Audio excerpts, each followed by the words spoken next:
Hey everybody, this is Ismail Kavuran from Hackathon. Today we start Hackathon Sports Women in STEM, which is first season of our Hackathon Sports project. The first guest of our season is Maria Klawe. She is Harvey Mudd College's fifth and first female president. Welcome, Maria.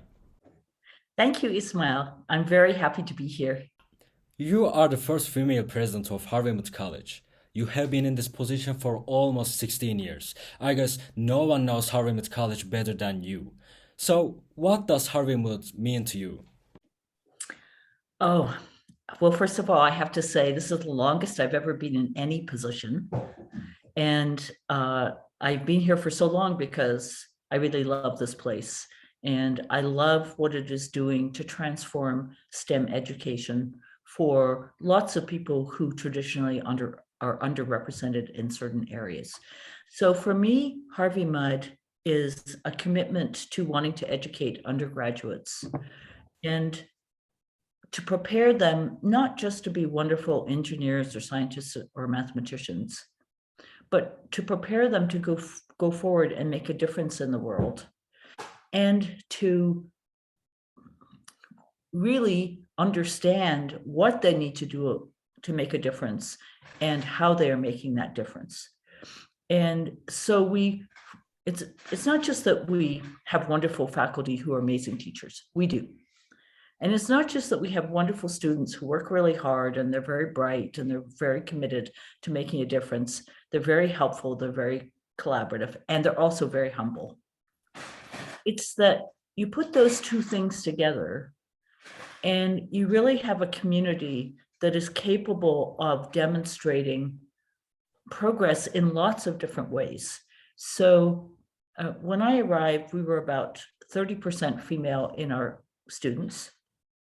And we were only about 15% female in our computer science major, maybe 20% in our physics major, and perhaps 25% in our engineering major. And today, half of our students are female, half of our computer science majors are female, half of physics and half of engineering as well. But it's gone further than that because in the United States, race is actually a larger issue than gender. I mean, gender is certainly an issue. It's really true that women are underrepresented in the fields I just mentioned, but Black people and Hispanic people are even less represented. And so one of the other things we've worked on really hard over the last 16 years is to increase the number of African-American students and Hispanic students at Mudd. And we're now at an all-time high. Our incoming class this year, more than 17% presented as Black and more than 20% as Hispanic. And that makes us actually one of the racially most diverse colleges in the country. And they are well represented in all disciplines. So, and it's to make this happen, it requires doing a lot more than just admitting students. It really requires thinking hard, both about how you teach and what you teach, but also about what the social learning environment is for our students. And so we've been on a journey for the last 16 years to become a place where everybody should have a sense of belonging. Everyone should feel well supported and welcome. Thank you very much. Let's talk about data. Since 2006, the rate of female students at your school has increased by 20%. Currently, 50% of your students and 40% of the faculty members are women. This is a great progress. What is Harvey Mudd doing for diversity right now? What are you planning to do in the future? And what is unique about studying or working in Harvey Mudd as a woman in STEM compared to other universities? I think the thing I would say about being a woman at Harvey Mudd is it feels normal. I mean, it's really interesting. So sometimes alumni will come to visit Mudd and they'll just go like, I just can't believe how many women are there. And I can't believe how many people of color are there. And it just feels completely natural because by now, it's, you look at the faculty, you look at the students, and there are just lots of women there, and they're studying whatever they want to study. So, it's not special to be female in physics or engineering or computer science here. It's normal. And that's, of course, what we want it to be, because we want people to feel that they belong in their major, that they're going to succeed in their major, that they're going to have a wonderful experience as a computer scientist or physicist or engineer or chemist or biologist or mathematician, whatever they choose. We want them to feel like, of course I can succeed. I'm working hard. I'm asking for help. I'm getting help. Of course I'm going to succeed. So let me give you an example of a pair of students I had coffee with last semester. So Channing is Black, and she's from Indiana. And Dan is Hispanic, and he's from Miami. And they come from very different backgrounds. So Channing's father is the CEO of a very successful IT consulting firm. And so she went to an excellent private school in Indiana. Dan comes from a family in Miami where they think it is very strange that he wanted to go across the country to an elite college like Harvey Mudd instead of going to a community college like everyone else in his family. So he comes from a low-income background. And what both of them commented on to me was, it doesn't matter what color you are, it doesn't matter what your background is. If you come to Mudd, you welcome and you belong. And everyone hangs out with each other. Like, the Black students don't all have to hang out together, or the Latinx students don't have to hang out together. The women don't hang out together. Everybody hangs out together. So that's the goal, is that you create an environment where everyone has that sense of being in the right place. That makes sense. And now I want to talk about your past. I mean, how was your university life? What are the significant things that you think brought you to where you are now? What challenge did you face about your career when you were a student? So I initially intended to major in engineering. And I was very lucky growing up that my father, so there were 4 daughters in my family. I'm the second oldest. And my father always thought of me as his son, because I was interested in all of the things that he did, like woodworking and gardening and hiking and so on, rather than the things that my mother did. And so he always believed I could do anything. And so when I said I was going to major in engineering, and the reason I chose engineering is that I love both math and science and art.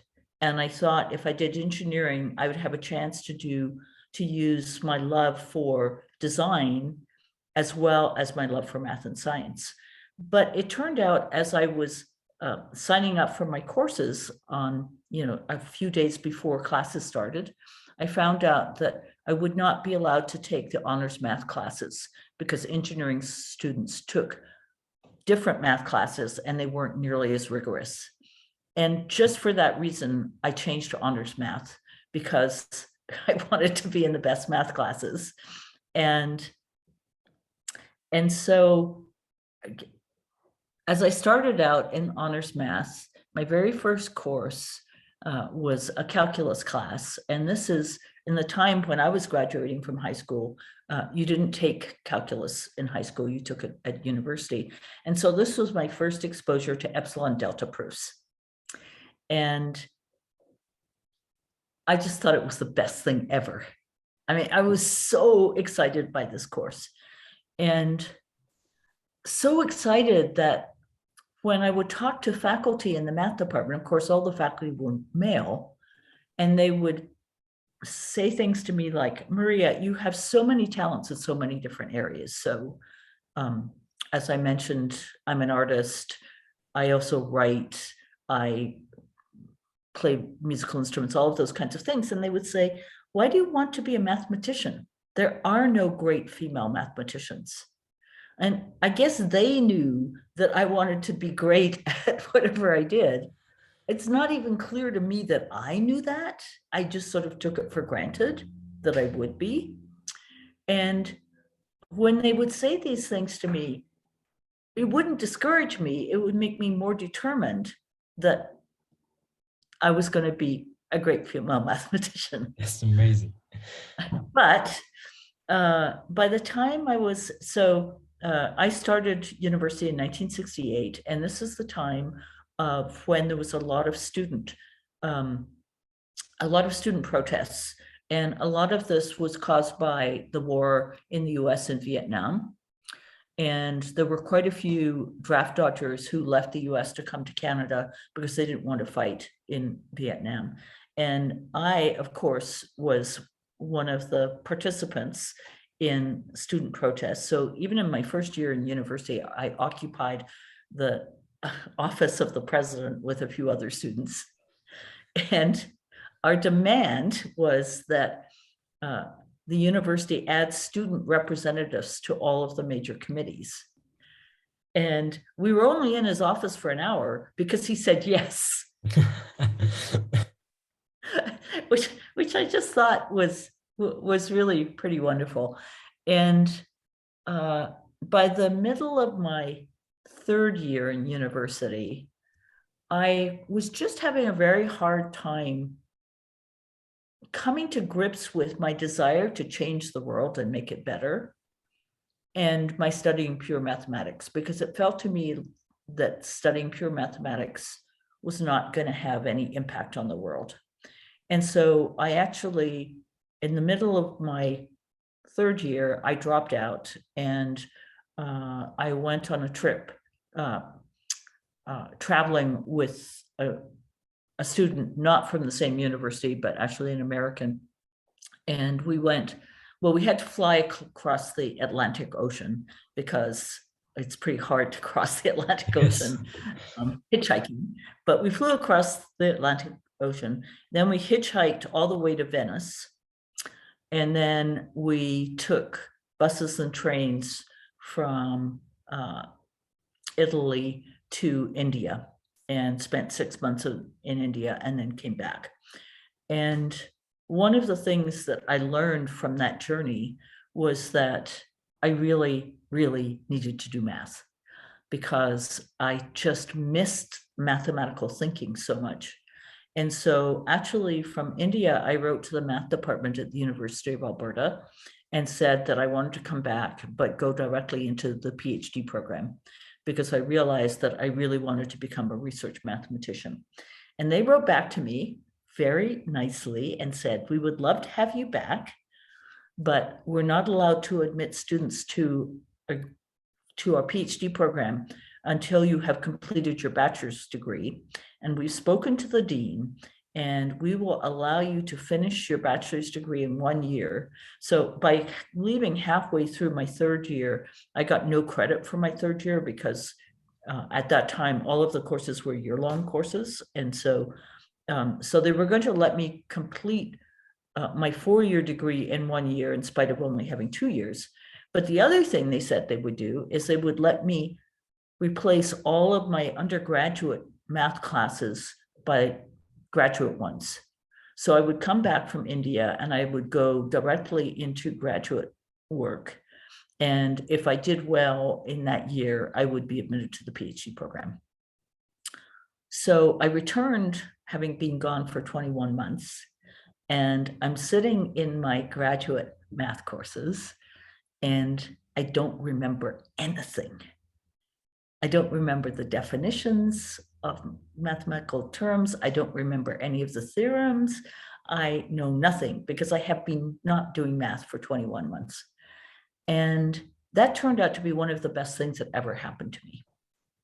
And the reason is that math had always been something that I didn't even have to think about.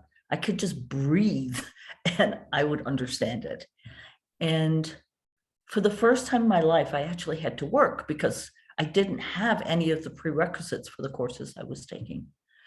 And so I started working really hard, and I did well in those courses. And there's something about having to work for success that makes it more valuable. And so at the end of that year, I was admitted to the PhD program. I finished my qualifying exams. I studied for them over the summer. Typically, you would have taken a couple of years before you wrote your qualifying exams, but given that I had been doing all of this graduate coursework, I passed them in the early fall and completed my PhD in 4 years. And that experience of having left and come back was incredibly important in determining my career, because it made me realize the power of hard work. So during my final year, I applied for faculty positions. I'd always assumed that I would go and be a math professor, because that's what you do with a PhD in mathematics in those days. I mean, there really were not many other opportunities. And of course, I had known that there were not a lot of job opportunities in mathematics, but I had just assumed that somehow I would get one of them. And so in my final year, I applied for 83 positions across Canada and the US. That's how many jobs there were. There were at least 1,000 people applying for those same 80 positions. And most of them were just visiting positions or postdoctoral positions. However, I did manage to get a tenure track position at a university in Michigan. And my advisor was very happy since there were so few of them. And I went. The name of the university was Oakland University. It's about 25 miles north of Detroit. And when I went, I hated it.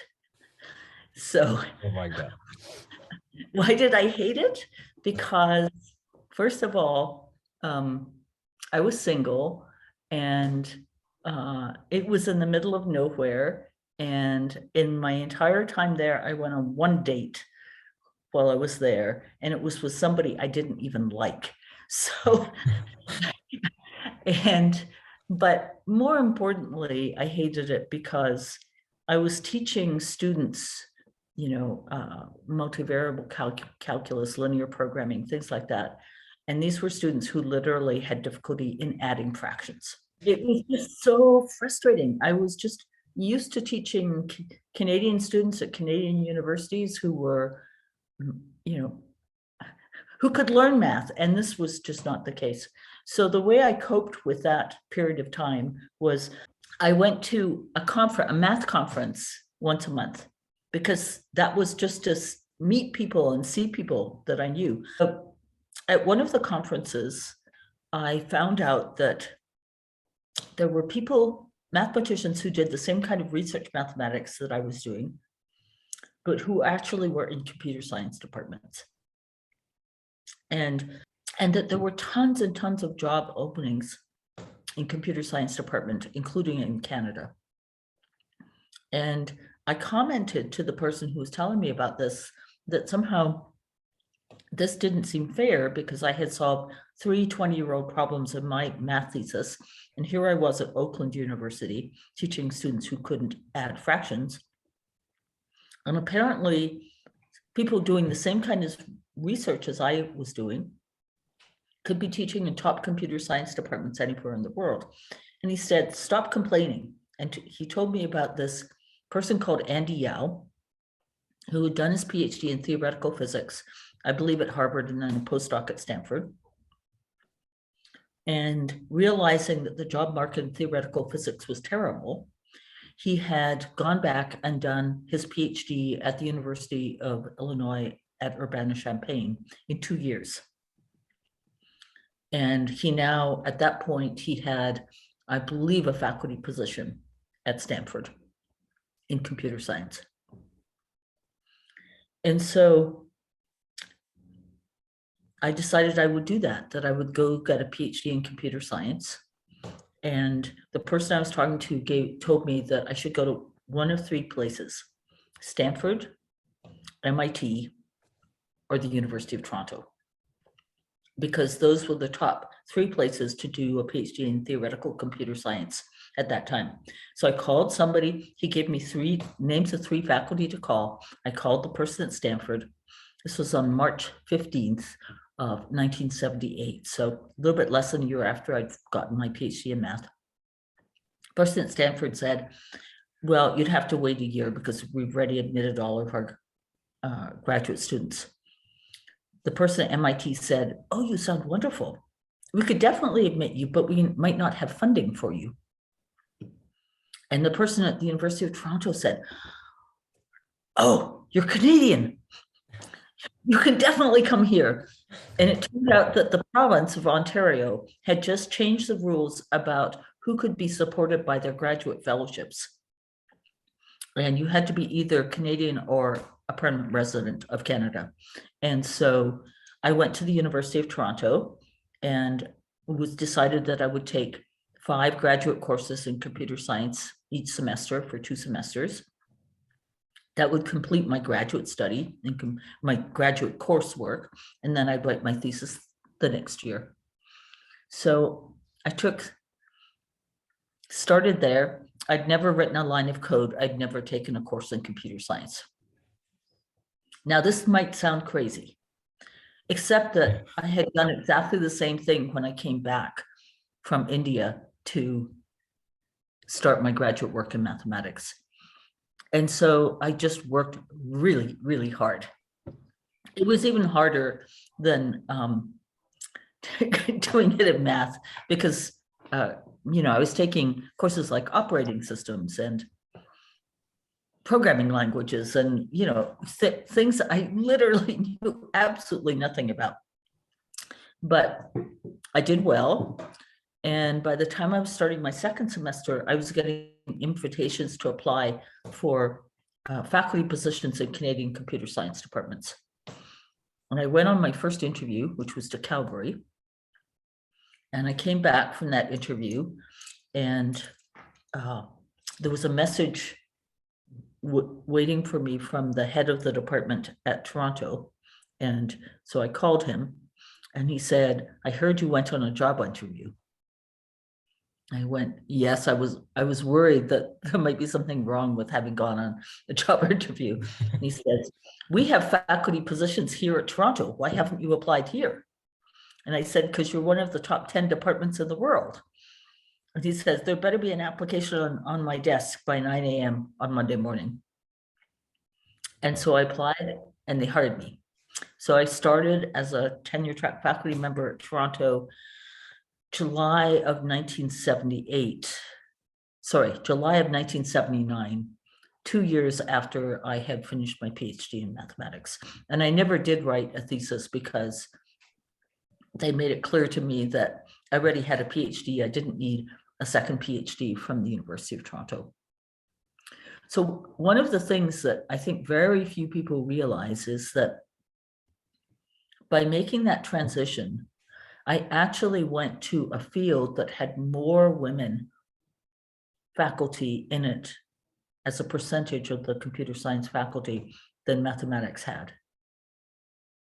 So even though over the years since then, the percentage of women in computer science declined and the percentage of women in mathematics increased, at that time, there were probably about 30% of the undergraduate majors, or maybe 35% of the undergraduate majors in computer science were female, whereas only about 10% of the undergraduate majors in math were female. So computer science is actually the only discipline, STEM discipline, where participation by women declined from the late 70s and early 80s to now, whereas in every other discipline it has increased.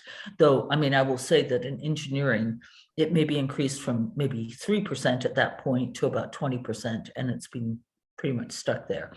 So the fact that computer science has, across the United States and across most of the world, is typically between about 15 and 20% female in the undergraduate majors.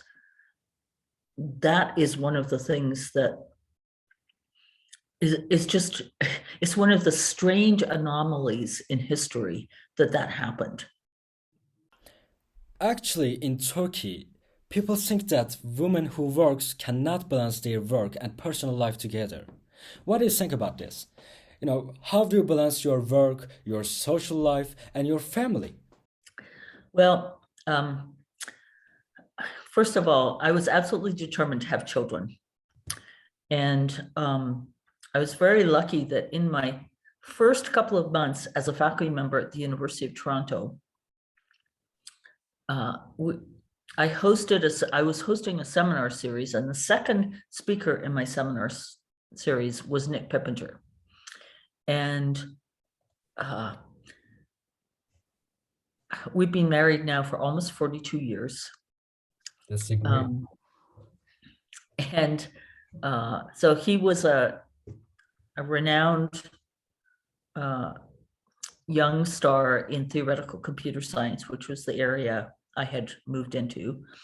And I think maybe 6 weeks after we met, we were engaged to be married. I mean, it was one of those crazy things. And, in retrospect, he was so different from anyone else I had ever dated. I mean, he's an introvert. He doesn't like outdoor activities. He doesn't particularly like to travel. I'm very outgoing. I love to travel. I'm crazy about hiking and downhill skiing and kayaking and all kinds of things.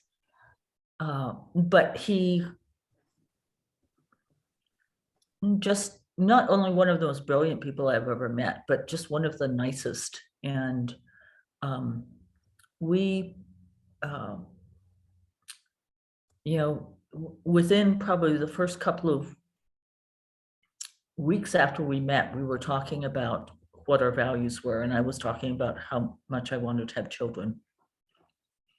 And so when we got married, very deliberately, so Toronto was thrilled because they had wanted to hire Nick as a faculty member for a long time.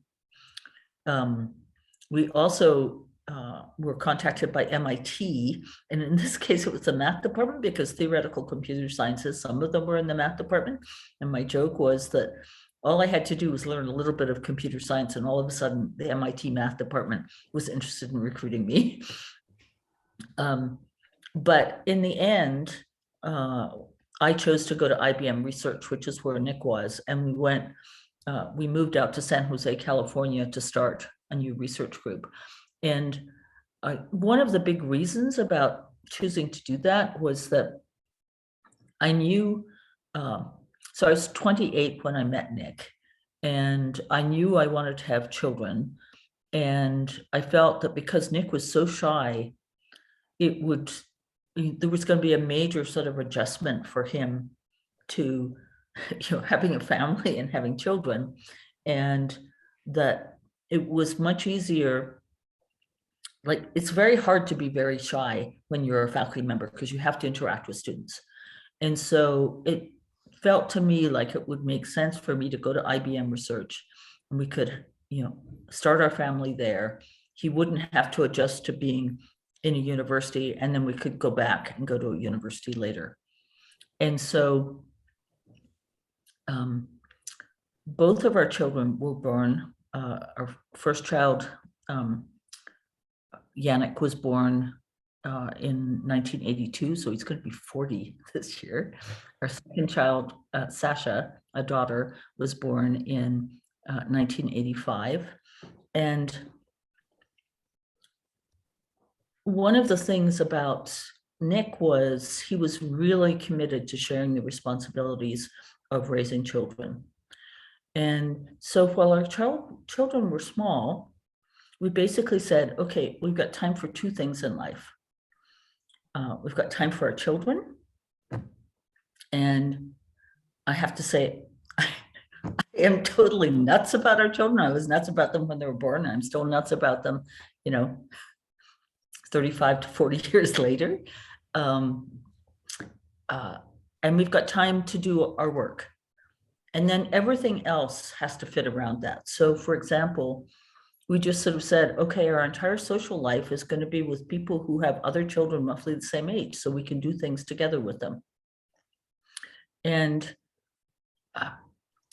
one of the things I didn't really think about at the time was that IBM was actually an incredibly supportive place to have children and also have a career. And there was much less pressure on me than there would have been if I was a tenure track assistant professor at a university. And by the time we decided to leave IBM to go to a university, our children were 3 and 6.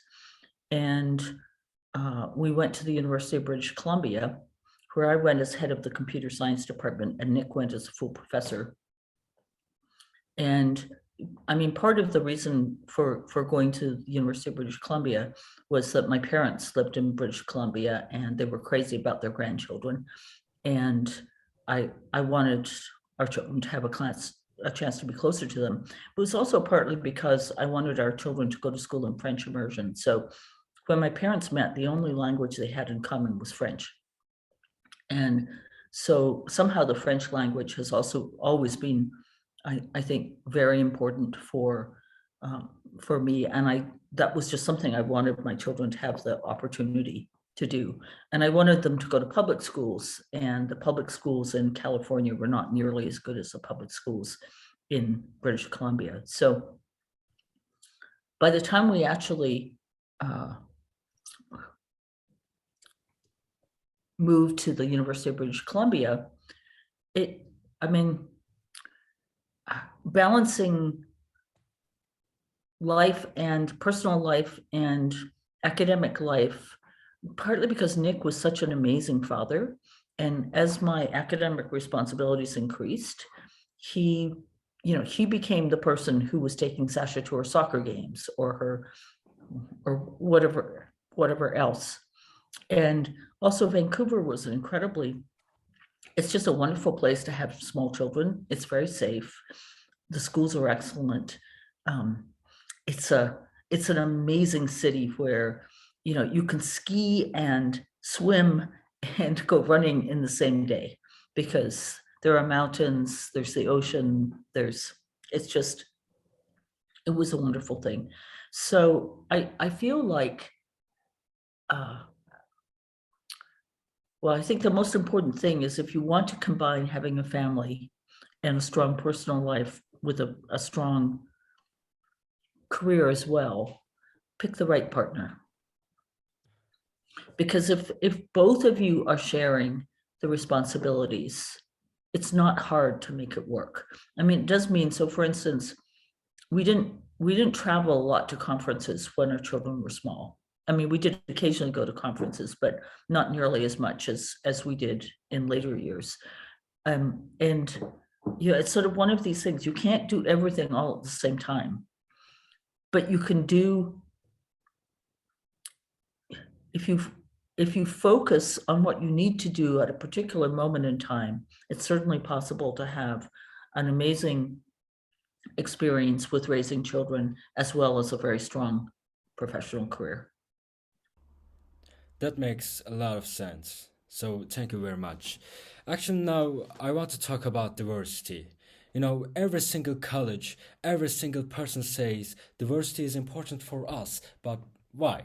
I wonder, why is diversity important? Why should we support women and other underrepresented groups?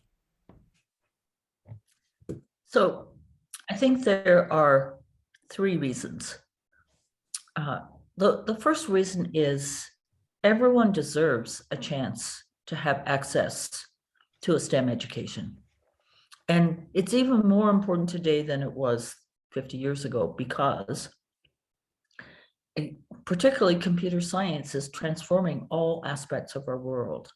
And so every person is going to need some understanding of data science, of AI, of all of these kinds of things, simply to function in society. And everyone deserves that opportunity. The second reason is, if we shut out people of color and women we'll never have enough people with the skills to meet the demands of the world. And so just simply for the world to move forward, we need those people to have those skills. But then the last reason, which I think the most important, is if you have a diverse team, you get better results. So it just doesn't matter what you're creating, what problem you're solving. If you have people that bring different experiences to that group that's working on that issue, you will get a better solution. And one of the things that I know about my leadership at Harvey Mudd College is that I have a diverse team on my cabinet. They're both diverse in terms of race and gender and sexual orientation, but also just in the kind of problem solving that they bring. And so I have one person who worries a lot. His name is Tim. I have another person whose name is Joseph, who always brings, he thinks of something we're missing and raises that question. I have a couple of people, Tira would be one of them, she's our vice president for admission financial aid, who always volunteers to help write all of the announcements we're going to send out to our community. I have another person, Andrew, who is Hispanic, and he's our finance guy. And so he can always figure out how we're going to manage to achieve something financially we need to do to make something else happen. So there's actually 9 people, including myself. So there are other people I haven't mentioned. They're all really important. But the thing that makes it work so well is they bring different perspectives, different skills. And that's what I want for every team in the world, that you have people who really bring different kinds of experience, different skills, different everything. And when you bring those together and make them function together, that's what makes for really good problem solving. That makes a lot of sense, and I will continue from career. Women, and especially women of color, have historically been paid or mentioned less than their male co-workers in a lot of industries, including STEM. What would be good advice for students seeking to find their worth and establish a good salary as they secure their first job? Okay, number 1, do the research. Know what salaries for the kind of position that you're looking for should be. And you can do that online. You can do that by talking to your friends. You can do that by talking to students who graduated the year before you. But find out what a competitive salary is for the position that you're applying for. And then the second one is practice negotiation. And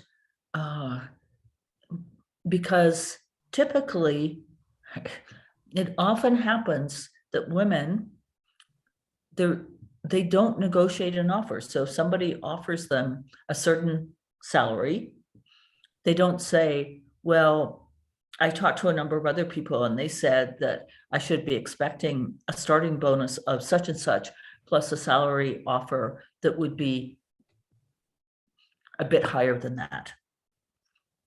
And what you want to do is you want to practice it enough that you really feel comfortable having that conversation. So who should you practice it with? Practice it with your friends. You know, I can pretend to be the interviewer, you can pretend to be the applicant. Then I can pretend to be the applicant and you can pretend to be the interviewer. But it's just very, very true that if you don't ask, there's a good chance that your salary is going to be lower than other people who started and did ask. Thank you very much. Let's talk about men. How can men be better allies for women in STEM? What should we do to increase diversity and support women in STEM?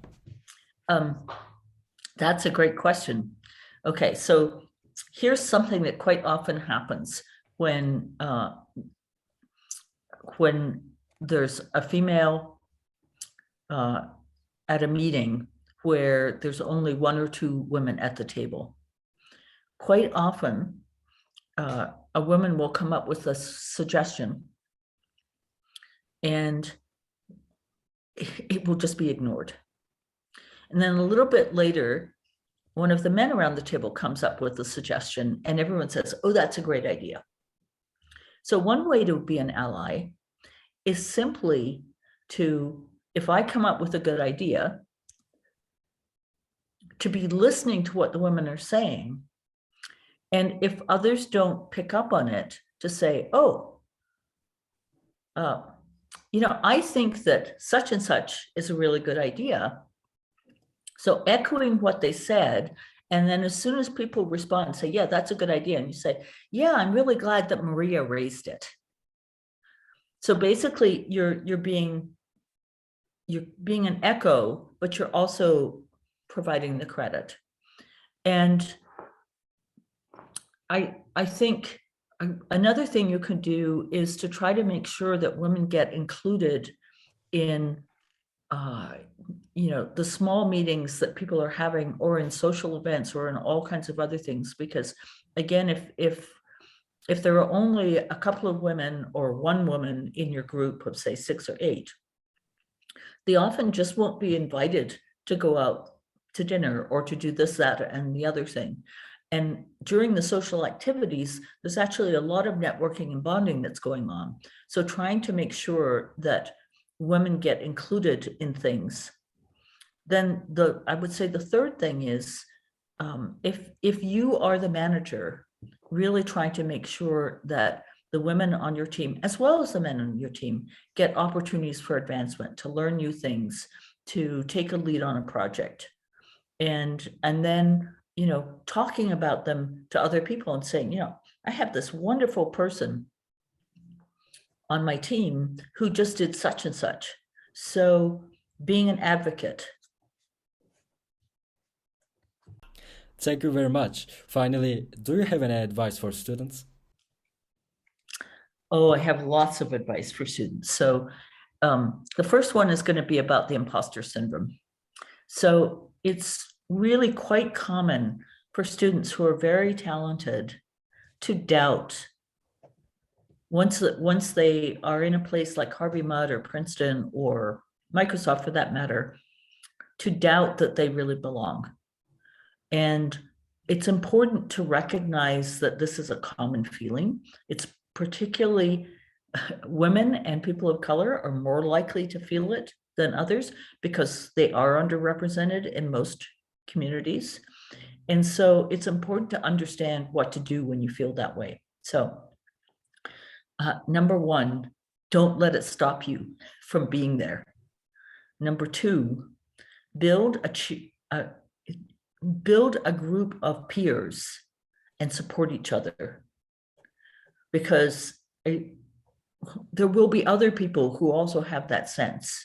And by encouraging them and having them encourage you, you'll feel a much greater sense of belonging. Number three, ask for help. And one of the funny things about being a member of an underrepresented group is you're often reluctant to ask for help because you think it will make you appear vulnerable. But in fact, we all need help, and learning to ask for help and learning to accept help is a very big part of becoming successful. So, I think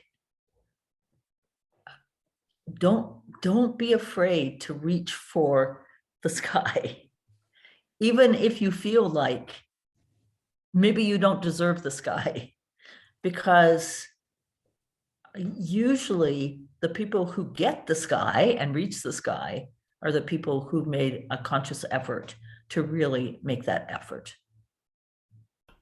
Thank you very much for your time and your advices, Maria. It was a great pleasure to have you in Hackathon. You are most welcome.